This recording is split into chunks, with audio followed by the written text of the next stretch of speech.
क्या auto immune बीमारियों से बचा जा सकता है? क्या तरीका हो कि ऐसा कुछ करें कि हमें ऑटो इम्यून बीमारी ना लगे, जैसे कि रूमेटॉइड अर्थराइटिस है या स्किन में एसएलई सोरियासिस हो गई, इस तरह की हाशिमोटो थायराइटिस होती है, दिमाग के अंदर होती है, हड्डी के अंदर हो जाती है, लिवर किडनी हर जगह ऑटो इम्यून बीमारियां हो जाती। अब लोगों को इसके बारे में थोड़ा नॉलेज हो गई है। लोग पूछते हैं कि ऐसा क्या करें कि हमें ये ना लगने पाए। मान लो फैमिली में है, माँ बाप को है, मुझे ना लगे, ऐसा मैं क्या करूँ? तो आपको बताऊँ कि ऐसा कोई भी तरीका नहीं है जो 100% श्योरिटी से बोले कि ये काम करोगे तो आपको ऑटो इम्यून बीमारी नहीं होगी। ऑटो इम्यून बीमारी होने के एग्जैक्टली कारण नहीं पता है। कुछ बार ऐसा देखा गया है कि माँ बाप को रहती है तो बच्चों में भी हो जाती है। सारे बच्चों को हो जाएगी ये भी नहीं है कि जैसे माँ बाप को है तो सारे बच्चों को होगी, मतलब 100% हो जाएगी, ऐसा नहीं है। कुछ ऑटो इम्यून बीमारियों में जेनेटिक फैक्टर देखने को मिलता है कि जीन में से आ गया है, पर ज्यादातर बार हम लोग ऐसा बोलते हैं कि कुछ इन्वायरमेंटल फैक्टर की वजह से, कोई दवाई है, केमिकल है, टॉक्सिन है, खाना पीना जो बेकार हो गया है, कुछ वायरल इन्फेक्शन है, कुछ और दूसरे तरह के इन्फेक्शन है, उनकी वजह से हो सकती है। जैसे कि आंत के अंदर होती है ऑटो इम्यून बीमारी, सीलियक डिजीज है, इसके अलावा क्रोन्स डिजीज है, ऐसी हो जाती है जिसमें खाना नहीं पचता है। और ब्लड के अंदर होती है हीमोलिटिक एनीमिया हो गई, हड्डी की मैंने बताई जॉइंट्स की ऑटो इम्यून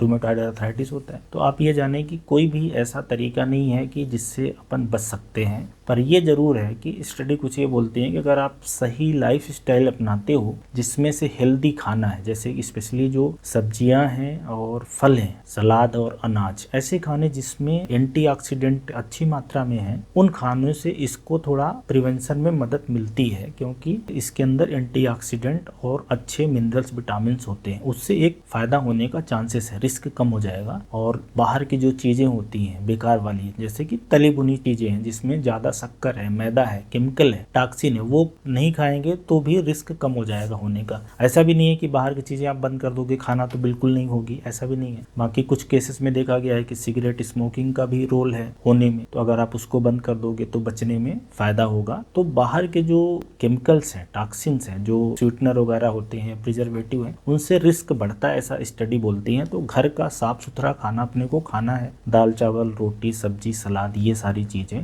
उससे होने की संभावना कम हो जाएगी। और 100% गारंटी नहीं है कोई बात की, और इसको प्रिवेंट करने की कोई दवा नहीं आती कि कोई दवा आती हो, कोई वैक्सीन हो लगवा लें तो ऑटो इम्यून बीमारी नहीं होगी। ऑटो इम्यून बीमारी हो जाती है तो उसका इलाज है, कुछ तरह के इलाज है जिससे इसको कंट्रोल किया जा सकता है, पर बीमारी होने से रोकना अभी के लिए तो इम्पॉसिबल है। अपनी दिनचर्या सही रखेंगे तो होने की संभावना कम हो जाएगी, अगर बीमारी हुई भी तो ज्यादा खतरनाक रूप में नहीं रहेगी। तो ये बताने का मकसद है इस वीडियो के द्वारा।